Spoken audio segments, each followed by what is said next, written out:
오늘은 종려주일이라고 그래요. 다음 주가 부활절이고, 이제 종려주일이라는 거는 예수님께서 이제 십자가를 못 박히시기 일주일 전 나귀를 타시고 예루살렘에 입성을 딱 하시는데, 그 마을 사람들이 여러분 가지고 계신 이 종려나무를 꺾어서 길에다가 딱 펴시고, 또 겉옷을 예수님 잘 걸으시라고 편 그런 걸 기념하기 위해서 우리가 종려주일을 기념하고 있는 것입니다.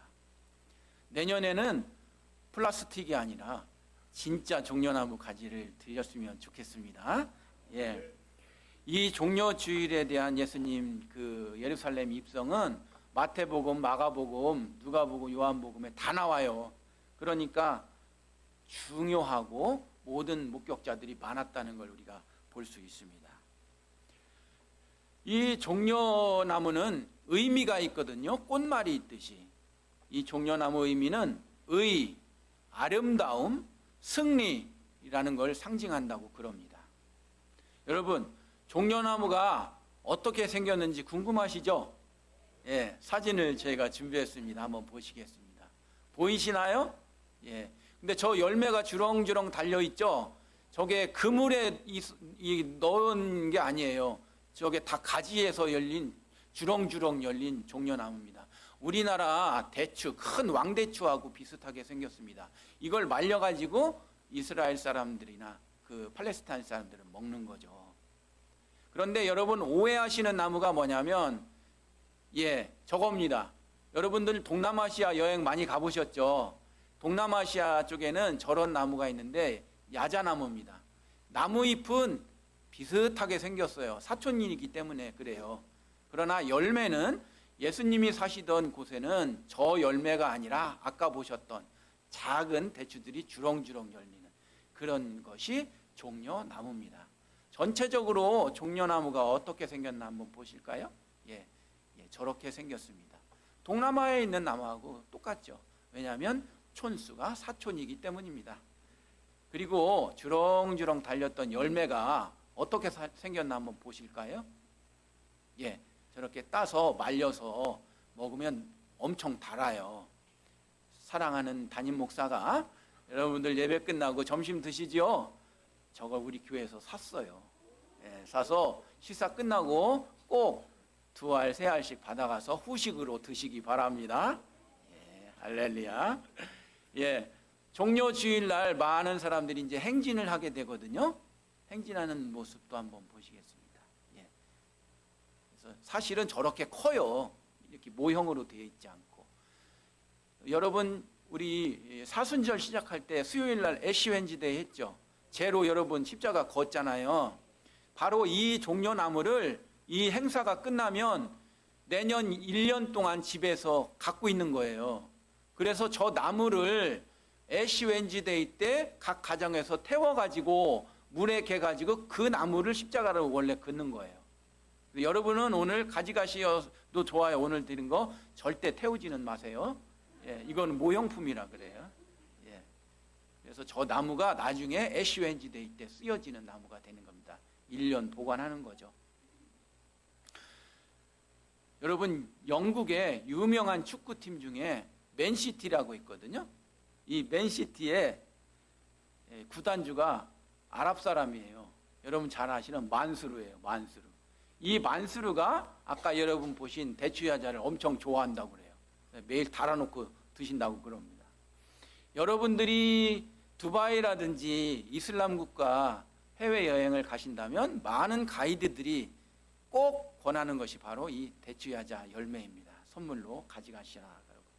그런데 이 대추야자는 이슬람교하고도 상관이 많아요. 같은 동네 사람들이니까. 이슬람 사람들은 그 경전 이름이 코란이잖아요. 이 코란에 대추야자 이름이 많이 나오고, 또 이슬람 사람들은 그 금식 기간이 있지 않습니까? 그 금식 기간을 라마단이라고 그래요. 오랜 시간 라마단을 끝나면 갑자기 거친 음식을 먹으면 속이 안 좋잖아요. 그래서 이슬람 사람들은 오랜 금식 라마단이 끝나면 처음 먹는 음식이 바로 이 대추야자라고 그럽니다. 하여튼 오늘 우리는 이 시간이 종려주일입니다. 예수님께서 나귀를 타고 예루살렘에 입성하셨는데 많은 사람들이 종려나무를 밑에 깔아주고 찬송으로 맞아들이죠. 호산나 다윗의 자손이여 찬송하리로다. 주의 이름으로 오시는 이여 가장 높은 곳에서 호산나라고 외쳤던 것입니다. 이거는 바로 구약 성경의 예언을 말씀하고 있는 것입니다. 우리 스가랴서 9장 9절의 말씀을 다 함께 한번 읽어보실까요? 시작. 시온에 따라 크게 기뻐할지어다. 예루살렘에 따라 즐거이 부를지어다. 보라, 내 왕이 내게 임하시나니 그는 공의로우시며 구원을 베푸시며 겸손하여서 나귀를 타시나니 나귀의 작은 것 곧 나귀 새끼니라. 네, 그래서 이 스가랴서의 예언이 이루어지었던 겁니다. 그래서 오늘을 종려주일이라고도 하고 다른 이름으로는 호산나 주일이라고도 합니다. 이 종려주일이 언제부터 제정되었냐면 여러분 AD 313년에 기독교 공인이 이루어지죠. 이때부터 생겼어요. 이 종려주일은 그래서 역사가 오래됩니다. 기독교 공인을 하고 난 다음에 동서교회가 분열이 됐습니다.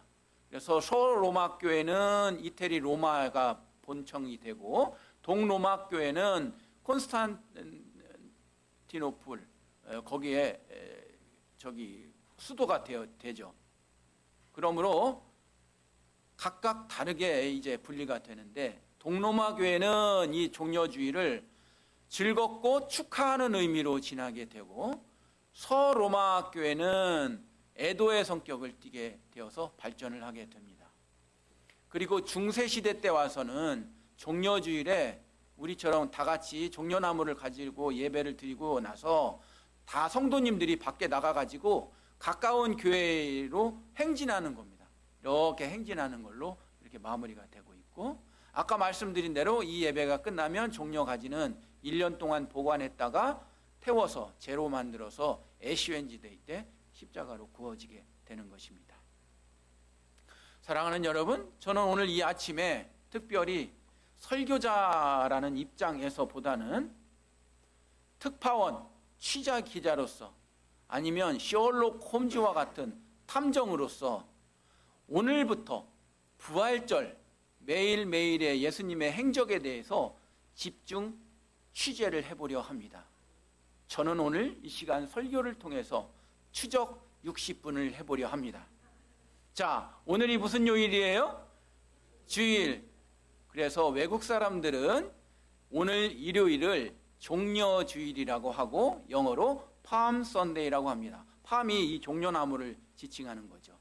바로 오늘 예수님이 애기 나귀를 타고 예루살렘에 입성을 하게 되시는 겁니다. 그리고 내일이죠. 월요일 날. 그 다음 날은 예수님께서 홀리 먼데이라고 합니다. 성월요일. 이때 예수님께서는 열매 맺지 못한 무화과 나무를 저주하시고 성전에 올라가셔서 장사하는 많은 사람들의 상을 뒤집어 엎으시죠. 성전 척결 사업을 하시는 겁니다. 내 집은 만민이 기도하는 집인데 웬 시장판이냐 하여 이렇게 사업을 하시는 거죠. 그리고 나서 화요일이 됩니다. 홀리 튜스데이가 됩니다. 이때부터 성전에 있는 상이 뒤집어지니까 그걸 모두 세금을 받는 제사장들과 바리새인들이 공격이 시작됩니다. 화요일부터. 그래서 이 날을 변론의 날이라고도 합니다. 예수님께서 과부의 2렙돈을 칭찬하시던 때도 화요일이고 이제 예수님의 권위에 대한 도전이 제사장들과 바리새인들로부터 시작됩니다. 그들의 말은 이겁니다. 네가 무슨 권위로 이런 일을 지금 하는 거야? 누가 이 권위를 너에게 부여해 준 거야? 너 누구한테 라이센스 받았어? 라고 시작하게 되는 거죠. 이제 예수님께서는 정면 돌파를 하십니다. 내가 이 권위를 갖는 것은 위에 있는 하나님으로부터 온 것이니라. 그리고 두 아들의 비유, 악한 농부의 비유, 혼인잔치의 비유를 들으시면서 대제사장들과 바리새인들에 대한 도전이 시작됩니다. 결투가 시작되는 것입니다. 이제 수요일로 넘어갑니다. 수요일은 외국 사람들은 스파이 웬즈데이라고 그래요. 스파이가 무슨 뜻이에요? 간첩이라는 뜻이죠. 바로 수요일 날 가롯 유다가 간첩질하는 날이라 하여 스파이 웬즈데이라고 합니다. 이날 은 30 받고 가롯 유다가 넘기는 날, 그날이 수요일인 것입니다. 그리고 나서 목요일이 옵니다. 목요일은 마운디 더스데이라고 그러죠. 마운디라는 것은 세족식을 이야기합니다. 목요일 날 예수님께서 제자들을 씻으시고 발을 씻겨주시고 섬겼다 하여 목요일을 세족식의 날이라고 합니다. 이제 금요일이 됩니다. 금요일은 영어로 굿 프라이데이라고 합니다. 이때 금요일 날 드디어 예수님께서 십자가에 못 박혀서서 돌아가시는 날입니다.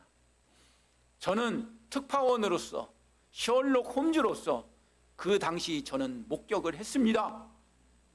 그때 예수님께서는 십자가에 못 박으시면서 7마디를 하신 걸 저는 생생히 들었습니다. 여러분께 증언하겠습니다. 첫 번째, 예수님께서는 저들의 죄를 사하여 주시옵소서. 주여, 예수님께서는 십자가상에 말씀하신 겁니다. 저 무지한 것들이 알지 못합니다.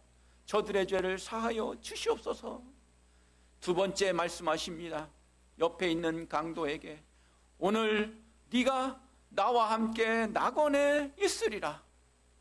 그리고 세 번째입니다.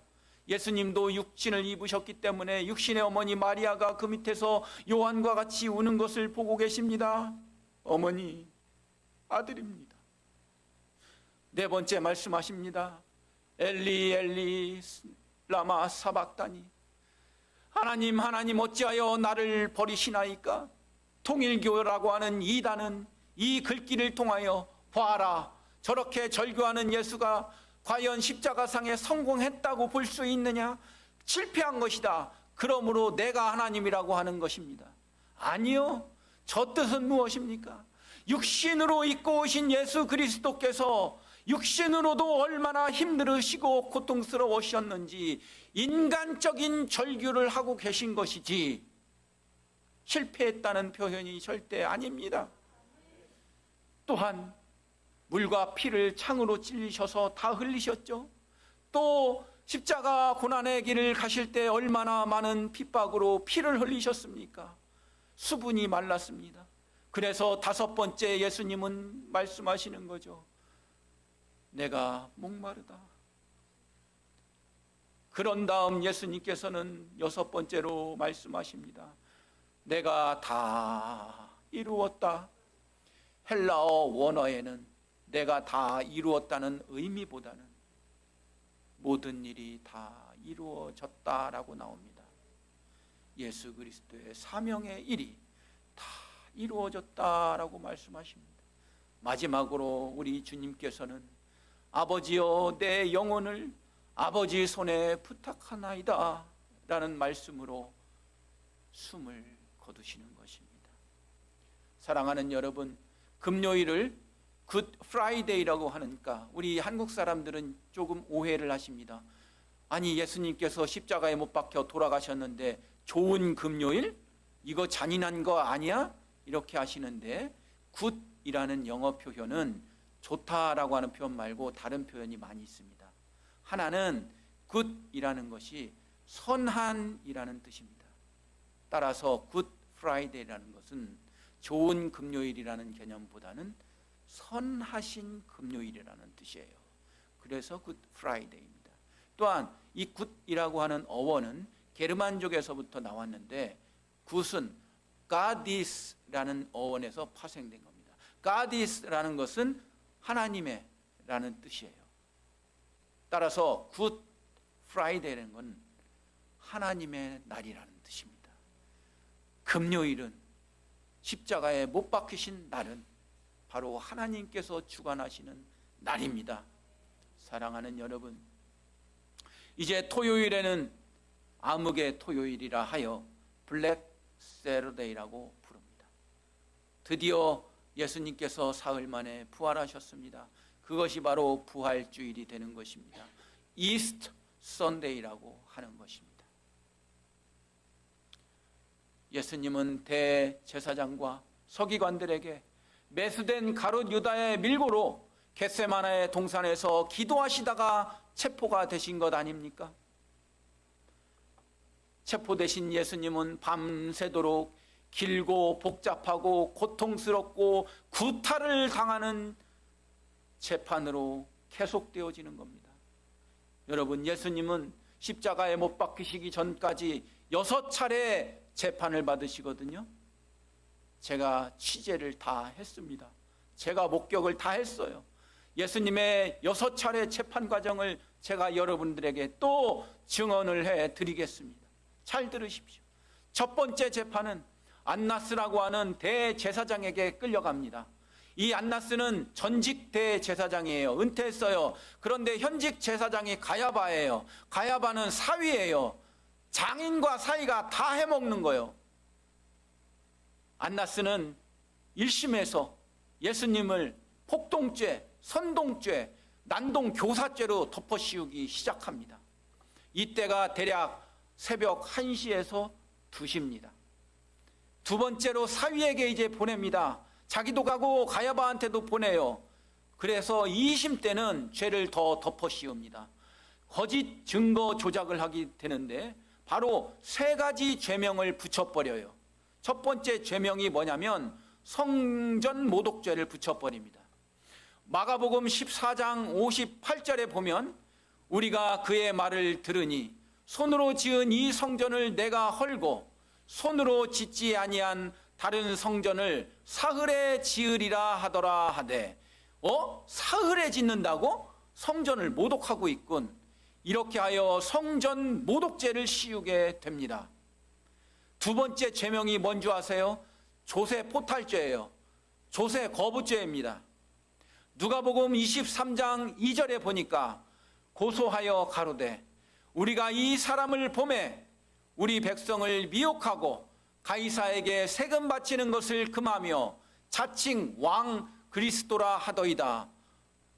가이사에게 세금을 바치는 걸 못하게 했다. 이 사람 세금 포탈죄야.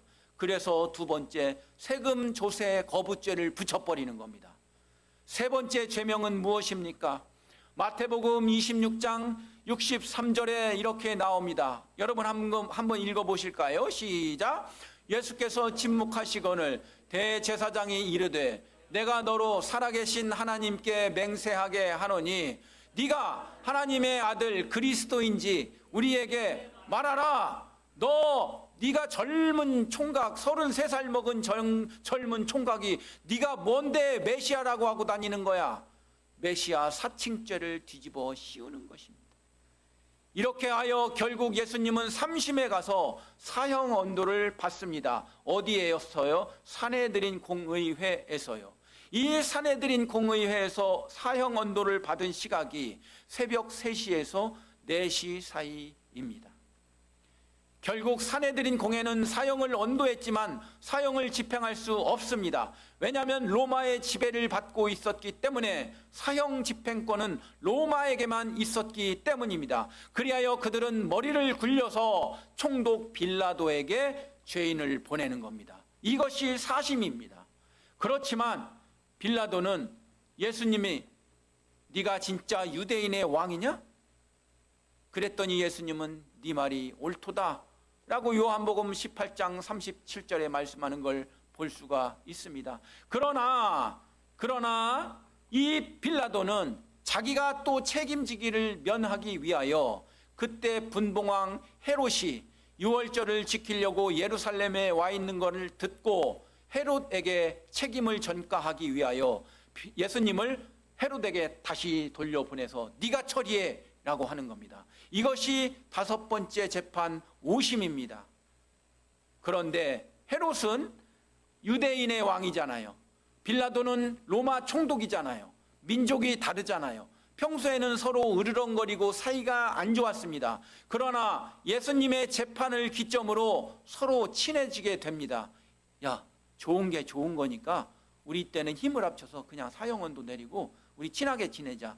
이렇게 친하게 지내는 것을 우리가 볼 수 있습니다. 어디에서요? 누가복음 23장 12절에 나오는 겁니다. 우리 누가복음 23장 12절 우리가 한번 읽어보도록 합니다. 시작. 헤롯과 빌라도가 전에는 원수였으나 당일에 서로 친구가 되니라. 악을 행하기 위하여 합작을 하게 되는 걸 볼 수 있습니다. 결국은 마지막 6번째 재판까지 이어지고 이 6번째 재판에서 예수님은 사형이 집행되고 있는 것입니다. 누구를 풀어주고요? 강도 바라바를 풀어주고 예수님은 십자가에 못 박히시게 되는 것입니다. 사랑하는 여러분, 유명한 주석가 윌리엄 바클레이라고 하는 학자는 예수님의 이 육심까지 6번째 재판까지 이어지는 과정이 완전한 불법이라고 하는 것을 피력합니다. 저도 여기에 대해서 소개를 시켜드리려고 합니다. 예수님께서 십자가에 못 박히시기까지 그들이 작당을 벌였던 6차례에 보이지 않는 재판, 이것은 분명 불법입니다. 첫 번째, 우리가 왜 불법인지 말씀드리겠습니다. 재판을 하려면 야간 재판과 철야 재판을 할 수가 없는 산헤드린 공회에 규칙이 있습니다. 내규가 있습니다. 그들은 이걸 어겼습니다. 규정 위반입니다. 두 번째, 예수님을 재판하려 하면, 어떤 죄인을 재판하려 하면 두세 사람의 증인이 있어야 재판이 이루어집니다. 우리나라도 마찬가지입니다. 그런데 증인을 세우지 않고 자기들끼리 밀어붙였습니다. 불법입니다. 세 번째입니다. 신문과 선고 판결을 같은 날 할 수가 없습니다. 그런데 그들은 그랬습니다. 불법입니다. 또 네 번째, 예수님의 말씀을 얽어매서 유죄로 확정하고 사형을 언도하고 또 증인 없이, 두 사람 이상의 증인 없이 모든 것을 진행했다고 하는 것을 봐서 그들은 법의 절차를 거치지 않았습니다. 완전 불법입니다. 또한 산헤드린 재판 자체에 불법성을 볼 수가 있습니다. 첫 번째는 뭔지 아세요? 한번 보시겠습니다. 6월절 기간에는 재판이 열릴 수 없었어요. 지금도 마찬가지입니다. 그런데 재판 열었어요. 불법입니다. 또 법원의 각 구성원들은 개별적으로 투표해서 유죄나 무죄를 판결해야 되는데 군중의 함성 소리로 유죄 판결을 내렸습니다. 무슨 뜻입니까? 무기명 투표를 해서 투표용지를 71명에 투표용지를 해서 그것을 결정을 해야 되는데 투표 과정을 거치지 않았습니다. 불법입니다. 또 사형이 내려지면 형량이 집행되기 전까지 하룻밤을 지나야 되는데 예수님은 불과 몇 시간 만에 십자가 처형을 내렸습니다. 불법입니다. 또 유대인들은 누구든지 처형할 권한이 없었습니다. 빌라도를 이용해서 처형을 한 겁니다. 그들은 배임죄를 저질렀습니다. 또 야간에는 재판이 열려지지 않는 법인데 이 재판은 밤중에 체포하고 새벽에 재판하고 또 죄인은 죄가 입증되기 전까지는 건드릴 수가 없는데 1심부터 6심 이동할 때마다 구타를 했습니다.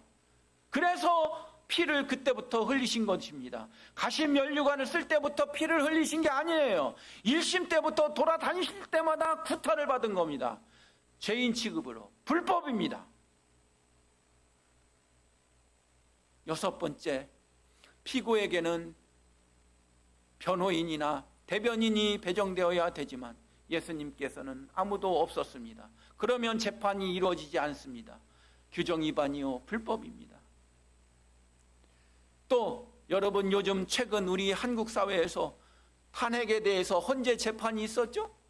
그 헌재 재판도 헌법 그 재판관들 퇴근하면 안 해요. 출근하면 하죠. 그런데 퇴근 출근도 없이 이루어진 거예요. 불법입니다. 또 피고는 유죄를 유도받는 질문을 당하게 됩니다. 유도신문을 당하게 되는 겁니다. 네가 그리스도냐? 네가 그리스도냐? 네가 유대인의 왕이냐?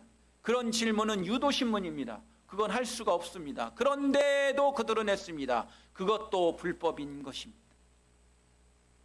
이렇게 예수님은 억압적이고 억울한 죽음을 당했던 것입니다. 사랑하는 여러분, 오늘은 종려주일입니다. 본문에서 오늘 아침 우리는 몇 가지 이 본문 말씀 속에서 은혜를 나누어 보고자 합니다. 우리가 나귀를 타고 입성하시는 예수님의 모습 속에서 우리의 신앙의 자세는 어떠해야 할까요? 첫 번째 우리 따라서 해보실까요? 시작. 우리는 주님의 어린 나귀여야 합니다.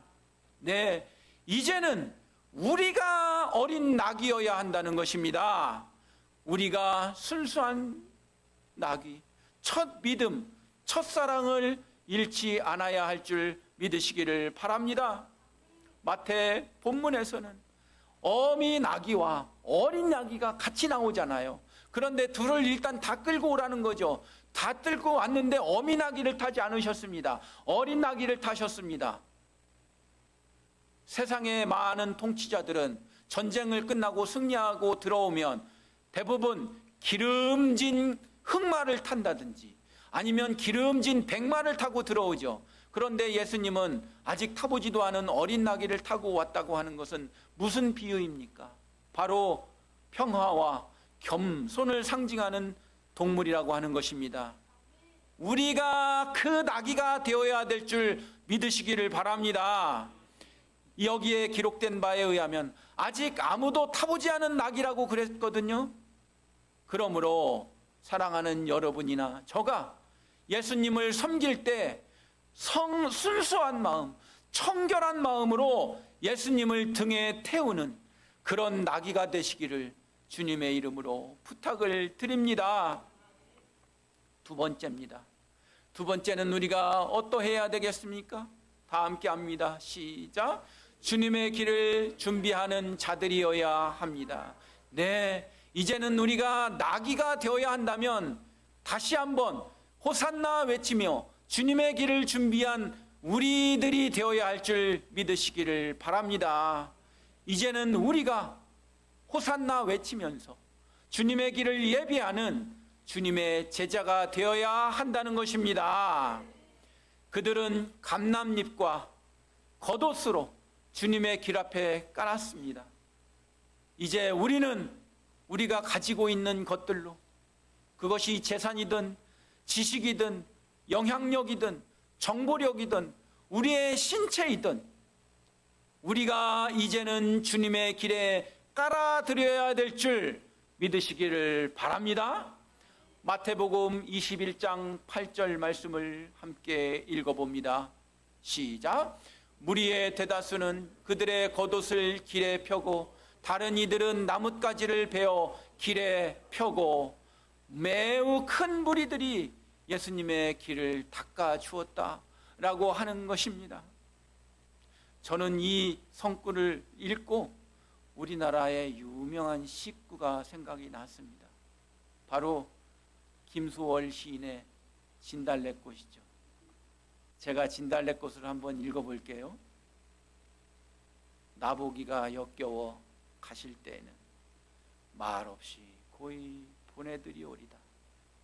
영변의 약산 진달래꽃 아름따다 가실 길에 뿌리오리다. 가시는 걸음걸음 놓인 그 꽃을 사뿐히 들여밟고 가시옵소서.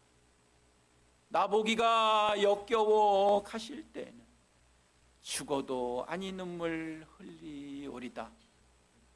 왜 이 시구가 생각났는지 모르겠습니다만 어떤 가는 사람의 길에 뿌렸다는 표현 때문일까요? 김수월 시인의 길에 뿌린 것은 님을 보내는 자가 그 님을 잘 가시라고 뿌린 꽃이었다면, 호산나 외치며 뿌렸던 예수님께 뿌린 종려 가지와 우리의 겉옷은 왕이신 예수 그리스도, 우리의 주인은 예수님이십니다 라고 하는 고백의 드려짐, 고백의 뿌려짐, 그것임을 믿으시기를 바랍니다.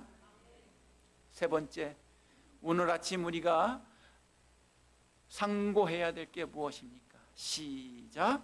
주가 쓰시겠다 하면 즉각 응답할 수 있는 준비된 삶을 살아야 합니다. 중요한 것은 무엇입니까? 즉각이라는 거예요. Right now. 담임 목사가 여러분들에게 성도님, 집사님, 권사님 이런 거 좀 봉사해 주시죠 하면, 아이고 조금 더 있다가요, 1년 있다가요, 한 달 있다가요, 그것은 즉각이라는 대답이 아닐 것입니다. 담임 목사가 여러분들에게 헌신 좀 하세요, 봉사 좀 하세요 하면 10번 넘게 기도하고 생각하고 한 거예요. 사랑하는 여러분, 주가 쓰시겠다 하면 즉각 내놓으시는 여러분 되시기를 바랍니다. 또 이 시점에서 오해하시는 건, 또 헌금을 내라고 하시나 하라고 하는데 저는 여기 와서 헌금 내라고 한 적 전혀 없어요. 제가 여러분들에게 말씀드리는 거, 즉각 주님이 쓰시겠다 하는 거는 여러분의 헌신이고 여러분의 마음이지 절대 그 얘기 한 적 없습니다. 증거를 대세요. 사랑하는 여러분, 여러분들 남자 성도님들은 이제 아실 겁니다. 군대 갔다 오신 남자 성도님들은 주님께서 쓰시겠다 하시면 즉각을 외치는 특별한 남자 성도님들 되시기를 바랍니다. 군대 용어가 이런 얘기가 있어요.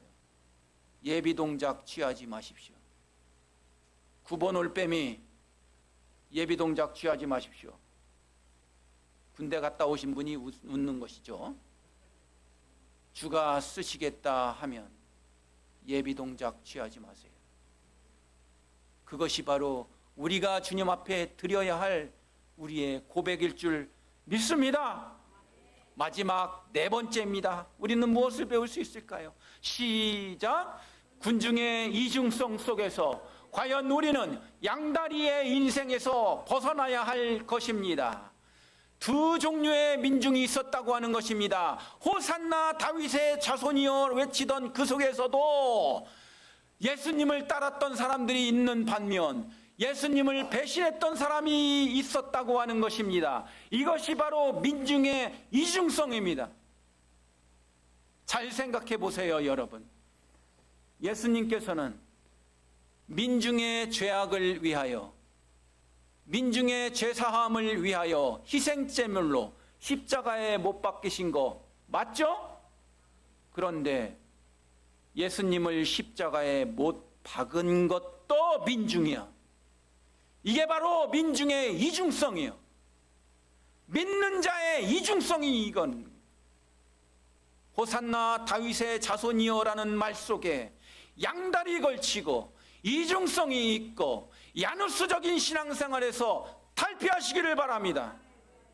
사랑하는 여러분, 예수님께서 문둥병 환자 10명을 고쳐주셨어요.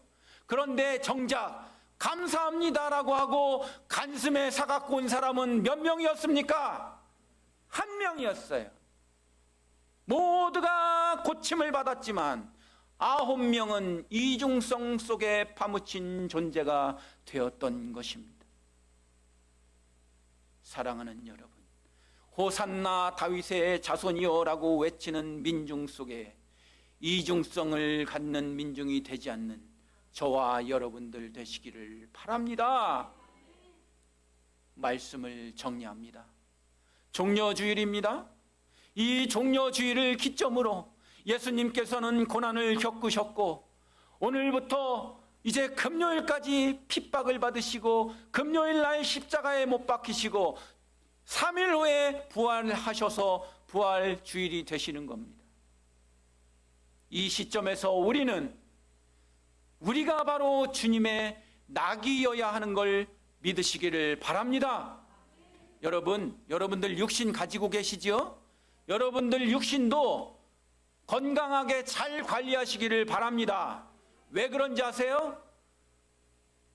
비유 들기에는 약간 그렇지만 여러분 그렇지 않기를 바랍니다. 만약에 여러분의 자녀들이나 여러분이 제일 사랑하는 사람에게 사고를 당해서 장기를 내줘야 된다고 했을 때 여러분이 가지고 있는 신체가 건강하고 쌩쌩하지 못하면 줄 수가 있어요, 없어요?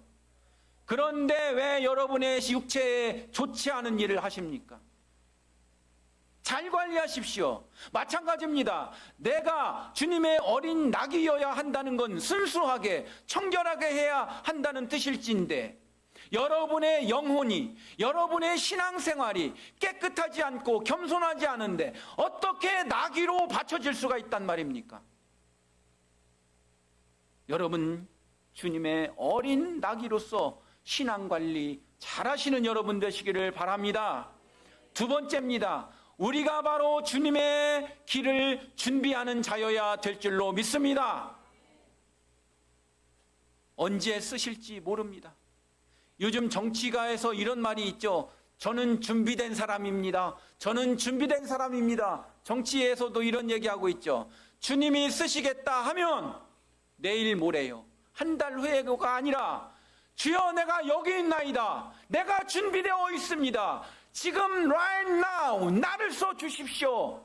라고 100% 배터리가 충전된 상태인 여러분들 되시기를 부탁을 드립니다. 세 번째입니다. 주가 쓰시겠다 하면 즉각 응답하세요. right now 즉각 응답하세요. 준비한 자는 머뭇거리지 않습니다. 그대로 실전에 투입될 수 있는 것입니다. 실전에 언제라도 투입될 수 있도록 즉각 응답할 수 있도록 여러분의 마음 상태를 가꾸어 있는 여러분들 되시기를 바랍니다. 마지막으로 민중의 이중성 속에서 과연 우리는 양다리의 인생에서 나오시기를 바랍니다. 언제 하회탈을 쓰시는 사람입니까? 언제 탈을 쓰시는 사람입니까? 보는 데서는 믿는 자요, 세상에 나아가서는 누구보다 악한 자가 되셔야 하겠습니까? 언행이 일치되고 교회에서나 세상에서나 신앙이 일치되어 양다리의 인생에서 벗어나시는 저와 여러분 되시기를 주님의 이름으로 축원합니다. 기도합니다. 이제 이번 주는 종료주일을 시작으로 주여 고난의 일주일이 시작됩니다. 주여 십자가에 못 박히시기 위해 나귀를 타고 입성하신 오늘입니다. 고난받는 주님을 위하여 우리의 질고를 지고 십자가를 향해 나가시는 하나님의 어린 제물 양을 기억하며 기도하는 한 주 되게 하여 주시옵소서. 세상의 죄악들에 비통하고 원통하며 그리스도의 복음을 끝까지 전하고야 말리라는 고백하는 저희들 되게 하여 주시옵소서. 예수님의 이름으로 기도합니다. 아멘. 다 함께 일어서셔서 종려가지를 흔드시면서 호산나 찬양합니다.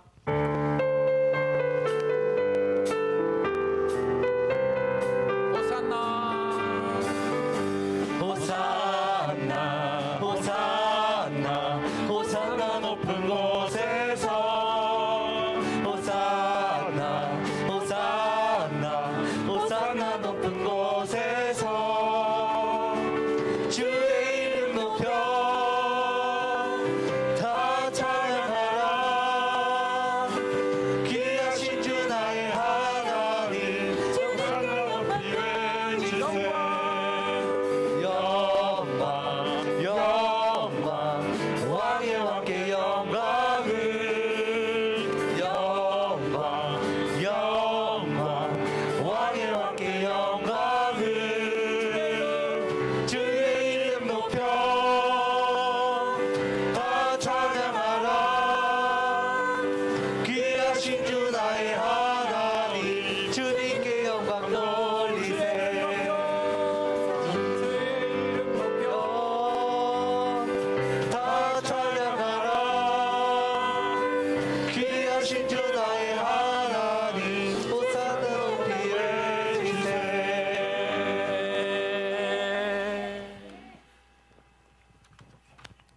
기도합니다.